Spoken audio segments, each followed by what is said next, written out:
जय माता दी। आप सभी को कैसे हैं आप सभी। आशा करता हूँ आप सभी अच्छे होंगे, स्वस्थ होंगे। आज मैं आपको ये बताऊंगा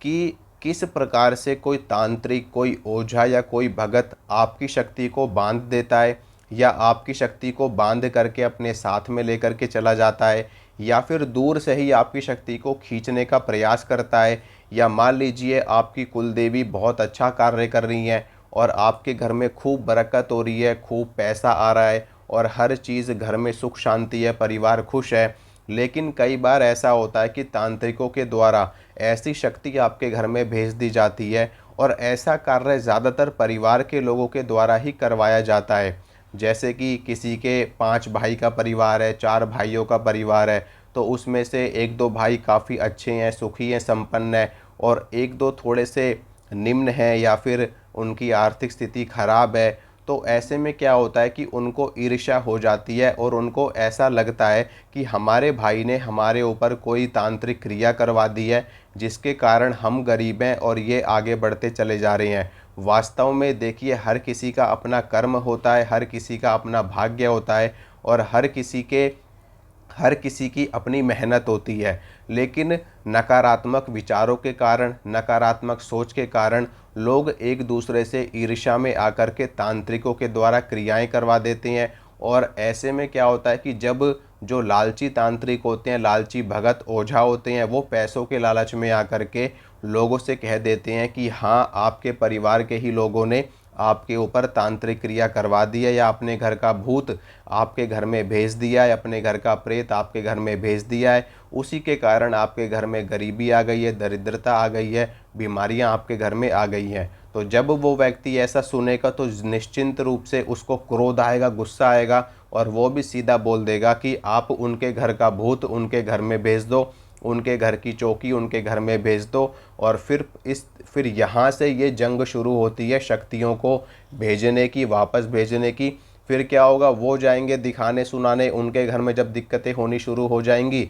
तो वो दिखाने सुनाने जाएंगे, तो वहाँ पर सामने निकल करके आएगा कि आपके भाई ने आपके घर में शक्ति छुड़वा दी है, आपके पटीदारों ने आपके घर में शक्ति भेज दी है। तो यहाँ से ये लड़ाई शक्तियों की शुरू हो जाती है और सारा परिवार बर्बाद हो जाता है, सारा परिवार बिखर जाता है।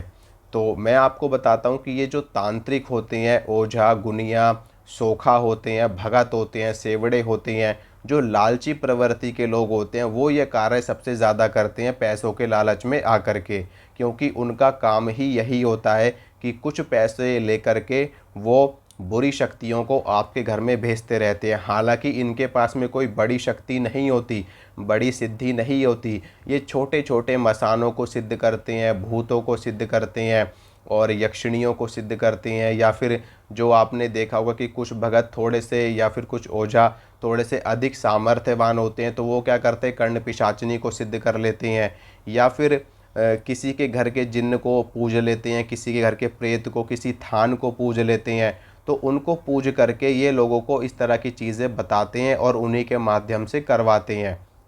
होता क्या है कि जब भी आपके घर की शक्ति बांधी जाती है, आपकी कुल देवी को बांधा जाता है, या आपके शरीर पर मान लीजिए माता की शक्ति आ रही है, शीतला माता की आ रही है, माता काली की आ रही है, माँ दुर्गा की आ रही है, तो उनको कैसे तांत्रिक बांध लेते हैं, कैसे एक तांत्रिक के अंदर इतना सामर्थ्य आ जाता है कि वो आपके ऊपर आने वाली भगवती की शक्ति को बांध देते हैं। सबसे पहले तो मैं ये आपको ये बता दूं कि जो भगवती की जो मूल शक्ति होती है वो शरीर पर नहीं आती है। भगवती की योगिनियाँ शरीर पर आती हैं, भगवती की सेविकाएं शरीर पर आती हैं, और भगवती के स्वरूप में जो उनकी निम्न कोटि की शक्तियाँ चल रही हैं, विचरण कर रही हैं, वो शरीर पर आती हैं भगवती के स्वरूप में ही। क्योंकि जब एक साधक, एक भक्त देवी की उपासना करता है तो बाद में वो देवी के स्वरूप को ही धारण कर लेता है और वो देवी की सेवा में चले जाते हैं। तो देखिए, ये सारी प्रक्रिया, ये तंत्र का जो जाल है कैसे बिछाया जाता है, कैसे इस इंद्रजाल को फैलाया जाता है और कैसे शक्तियों को खींच करके लाया जाता है तांत्रिकों के द्वारा, ये पूरा रहस्य आज मैं आपको इस वीडियो में बताने वाला हूँ। देखिए, जब भी कोई तांत्रिक आपके ऊपर की शक्ति को खींचता है दूर से ही, तो सबसे पहले उसमें क्या किया जाता है कि जो उस क्षेत्र के क्षेत्रपाल होते हैं, जिन्हें हम भैरव जी कह करके पुकारते हैं, तो जो क्षेत्रपाल बाबा होते हैं, सबसे पहले उनको रिझाया जाता है, उनको मनाया जाता है, उनको पूज करके उनको भोग दिया जाता है। उनको भोग देने के बाद में जो तांत्रिक होते हैं वो आपके एरिया में घुस जाते हैं। आपके एरिया में घुसने के बाद में फिर जिस स्थान पर आप रहते हैं उस स्थान के देवता को भोग दे करके उनको मनाया जाता है, ताकि आपके ऊपर की शक्ति या आपके घर में मान लीजिए कोई भूत भेज रहा है, कोई चौकी भेज रहा है, कोई तांत्रिक विद्या भेज रहा है, तो ये भी इसी माध्यम से भेजा जाता है और इसी माध्यम से आपके घर की शक्ति को बांध करके खींचा जाता है। तो स्थान देवता को भोग दे करके और उनको रिझा करके मना करके फिर उनको खुश किया जाता है और उसके बाद में वो उस चीज़ में जाने के लिए अपना मार्ग खोल देते हैं, रास्ता खोल देते हैं। फिर उसके बाद में जो चौक चौराहे की देवी होती है माता शीतला मसानी, उनको मनाया जाता है। यहाँ पर जो माता शीतला मसानी की शक्ति होती है बड़ी ही प्रचंड होती है। तो जब तक माता शीतला को, मसानी को, चौक चौराहे वाली को, माता मदानन को, चौगानन को मनाया नहीं जाता, ये किसी भी चीज़ को उस क्षेत्र में घुसने नहीं देती, उस एरिया में घुसने नहीं देती। फिर चाहे वो आपके घर का भूत हो, आपके घर की शक्ति हो, या तांत्रिक की भेजी हुई कोई शक्ति हो, तांत्रिक का भेजा हुआ कोई दूत हो, कोई सेवक हो। जब माता शीतला को मना लिया जाता है, उनको रिझा लिया जाता है, उनको उनके मन के अनुसार भोग प्रसाद दे दिया जाता है, फिर उसके बाद में तांत्रिक आपके घर तक पहुंच जाता है। घर तक पहुंचने के बाद में वहां पर तांत्रिक की मुलाकात आपके पितरों से होती है और आपकी कुलदेवी कुल देवताओं से होती है। अगर जो आपके पितर पहले से ही बंधन में है या पहले से ही आपसे रुष्ट हैं, आपसे गुस्साए हुए हैं, तो आपके पितर पीछे हट जाते हैं, तुरंत तुरंत हट जाते हैं पीछे, बिल्कुल भी रक्षा नहीं करते आपकी। दूसरी चीज़,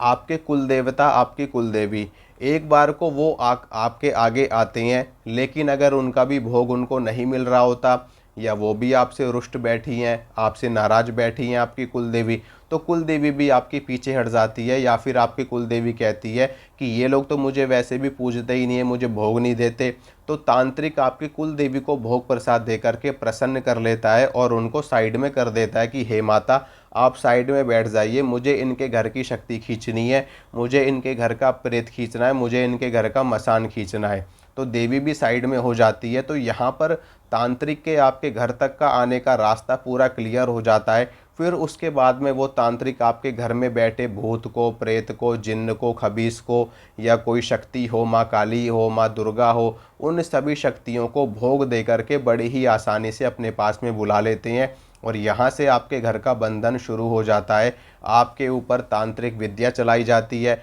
आपके घर में मूठ करनी किया जाता है, घात छोड़ी जाती है, आपके घर में कृत्या छोड़ी जाती है, आपके घर में मसानी भेजी जाती है, आपके घर में भूत प्रेत जिन्न खबीस बेताल इसी माध्यम से भेजे जाते हैं। तो ये जो तंत्र का जो पूरा जाल है, इसको समझने के लिए एक जो योग्य तांत्रिक होता है वो ही ये कार्य कर सकता है, क्योंकि जिसको इन सभी चीज़ों का ज्ञान नहीं है, नॉलेज नहीं है, वो तांत्रिक कच्चा होता है और वो इस काम को नहीं कर पाता। हालांकि कई बार ऐसा होता है कि शक्ति बिना इन सभी चीज़ों को भोग प्रसाद दिए भी खींच ली जाती है। ऐसा कब होता है? ऐसा तब होता है जब आप किसी तांत्रिक के पास जाते हैं, किसी भगत के पास जाते हैं, किसी ओझा सोखा के पास जाते हैं, आपके ऊपर कोई शक्ति है, अच्छी शक्ति आती है आपके ऊपर, माँ काली की, माँ दुर्गा की, माँ शीतला की, और